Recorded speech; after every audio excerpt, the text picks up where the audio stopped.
Eu sou o medidor de física Adolfo Fernandes Coimbra, vou apresentar o capítulo 3. Algumas informações iniciais. Eu vou seguir a ordem da apostila e os exemplos da apostila.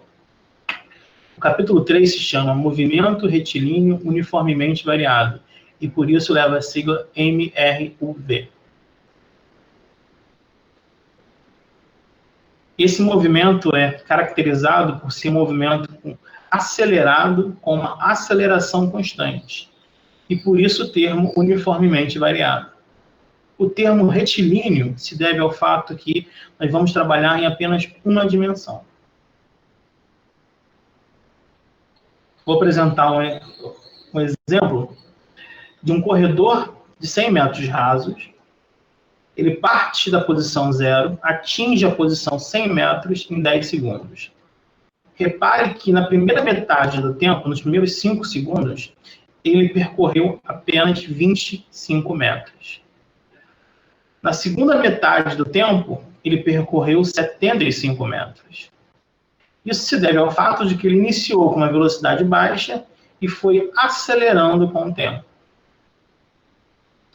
Nós definimos a aceleração como sendo a taxa de variação da velocidade por unidade de tempo. Então, a expressão da aceleração será a razão entre a variação da velocidade por intervalo de tempo. A equação que nós teremos para a aceleração será ΔV sobre ΔT. Essa é a primeira equação importante desse capítulo, onde ΔV é velocidade final menos a velocidade inicial e o ΔT é o tempo final menos o tempo inicial. Vamos aplicar isso a um exemplo. Um carro que, partindo do repouso, atinge a velocidade de 80 km por hora em 10 segundos. Qual a sua aceleração? Inicialmente o carro está parado, então no tempo zero sua velocidade é zero. Passado 10 segundos, sua velocidade vale 80 km por hora. Para calcular a aceleração, eu faço a divisão da variação da velocidade pelo intervalo de tempo. Eu terei 80 km por hora dividido por 10 segundos. A sua aceleração será igual a 8 km por hora por segundo. Isso significa que a velocidade está variando de 8 km por hora em cada segundo. Nesse caso, está aumentando em 8 km por hora a cada segundo. Agora, será que essa unidade desse exemplo aqui é a unidade no SI de aceleração? Quilômetros por hora por segundo? Vamos discutir então a unidade de SI de aceleração. Com a expressão da aceleração em mãos, e sabendo que a unidade de velocidade no SI é metro por segundo e a unidade de tempo é segundo, nós derivamos a unidade de aceleração como sendo metro por segundo, metro por segundo ao quadrado. Assim, uma aceleração de 1 metro por segundo ao quadrado significa que a cada segundo a velocidade varia de 1 metro por segundo. A equação da velocidade. Quero representar um movimento e para isso eu vou construir um segmento de reta orientado. Minha partícula inicia na posição inicial S0 até uma posição final S. No tempo igual a zero, a velocidade vale V0. No instante t, a velocidade é v. A velocidade, então, nesse momento, está crescendo, uma vez que a seta que representa esse movimento está aumentando.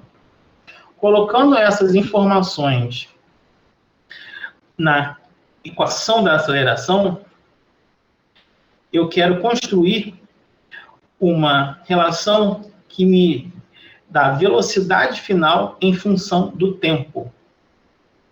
Para fazer isso, eu vou isolar a velocidade final nessa equação.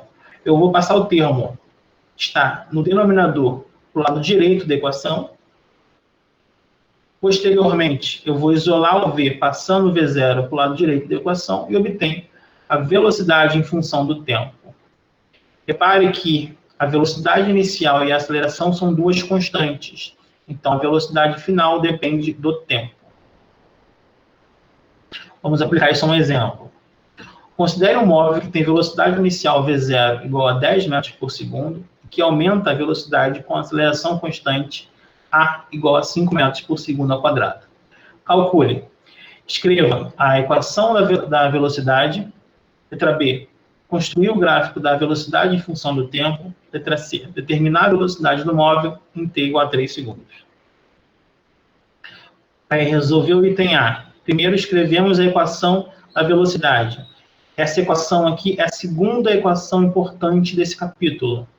A sua forma geral tem esse formato.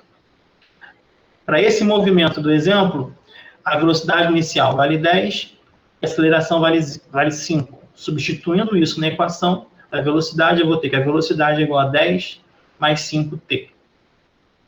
O próximo item pede para construir o gráfico da velocidade em função do tempo.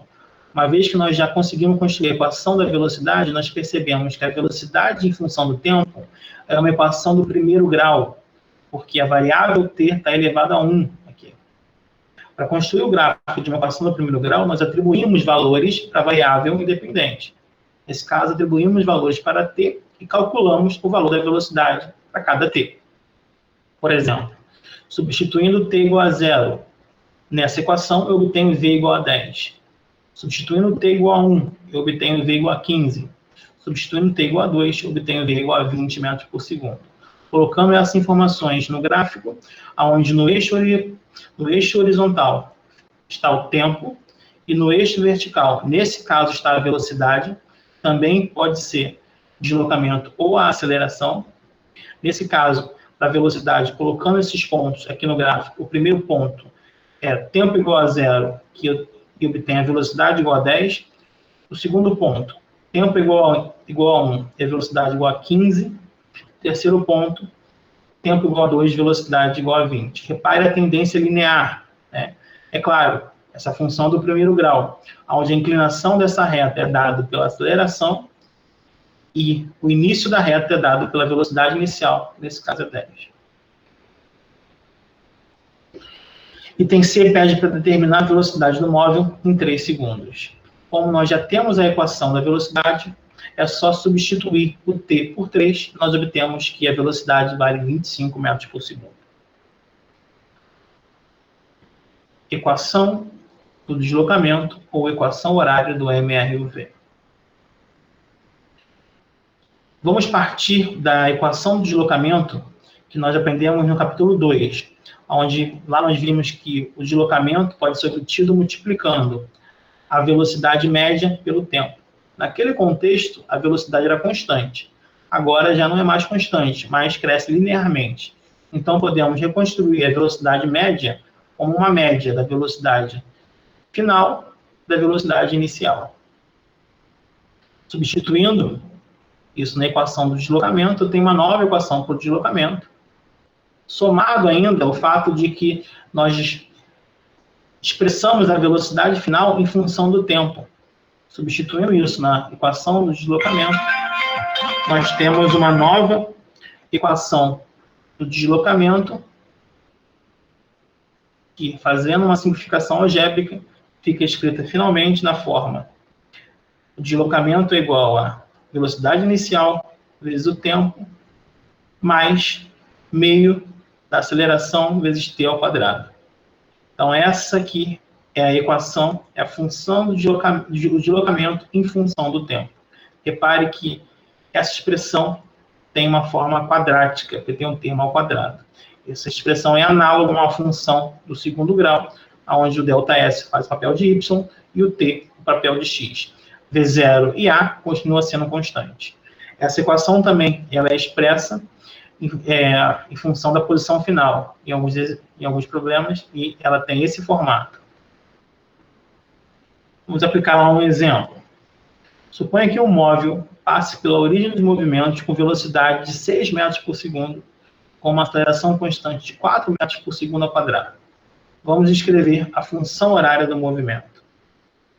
A partir da expressão da função horária do movimento, eu vou substituir os valores dados no enunciado, o valor da velocidade inicial e da aceleração, e vou ter, para esse movimento, uma equação horária que tem esse formato. Simplificando aqui ainda, o formato final é que o deslocamento é igual a 6t mais 2 vezes t ao quadrado.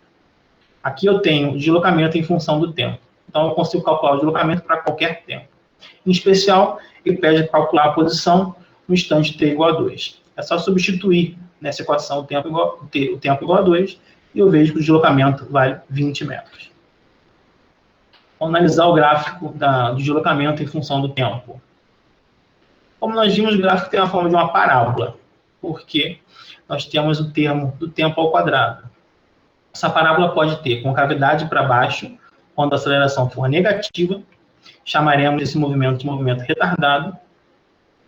Essa concavidade esse gráfico pode ter concavidade para cima, e chamaremos esse movimento de acelerado, quando a aceleração for positiva. Uma parábola com concavidade para cima. Ainda analisando alguns gráficos. O gráfico da velocidade, quando a velocidade aumenta, significa que a aceleração é positiva. Então, o gráfico vai ter uma inclinação positiva. A aceleração, por sua vez, é constante. Se ela é positiva, é uma reta horizontal na região positiva do gráfico. Se a velocidade diminui, significa que a aceleração é negativa. Então, a inclinação é negativa e a aceleração tem um valor constante na região negativa do gráfico da aceleração em função do tempo. A área sobre a curva V versus T. Quando estivermos trabalhando com o gráfico da velocidade em função do tempo, a área embaixo do gráfico é numericamente igual ao deslocamento. Por exemplo, pede-se calcular o caminho percorrido pelo móvel entre os instantes 0 e 4 segundos nesse movimento. Quando eu calcular a área embaixo desse gráfico, eu estarei calculando numericamente o deslocamento. Eu posso calcular a área embaixo desse gráfico dividindo em regiões geométricas que eu sei calcular a área com facilidade, triângulos e retângulos, e obtenho a área de cada triângulo e de cada retângulo, somo essas áreas e percebo que o valor da área total é 275, esse valor é numericamente igual ao deslocamento. Por fim, a quarta e última equação desse capítulo é chamada de equação de Torricelli. Torricelli manipula a equação da aceleração, da velocidade e do deslocamento de forma a eliminar a variável do tempo e obtém essa equação, que é a velocidade ao quadrado é igual à velocidade inicial ao quadrado mais 2 vezes a aceleração vezes o deslocamento. E essa equação vai ser muito usada quando nós desconhecermos o tempo em problemas que envolvem MR e UV. Nesse exemplo, nós temos um móvel que viaja com velocidade inicial 6 metros por segundo, com aceleração de 4 metros por segundo ao quadrado, e deseja-se calcular a velocidade do móvel ao chegar à posição 20 metros. Repare que o tempo aqui é desconhecido, mas eu tenho a velocidade inicial, a aceleração e o deslocamento. Substituindo esses valores do lado direito da equação, eu obtenho que v ao quadrado é igual a 196. Para calcular o valor de v, da velocidade final, a gente atribui a raiz quadrada a 196 e a velocidade final é igual a 14 metros por segundo. Por hoje é só. Qualquer dúvida, procure os seus mediadores.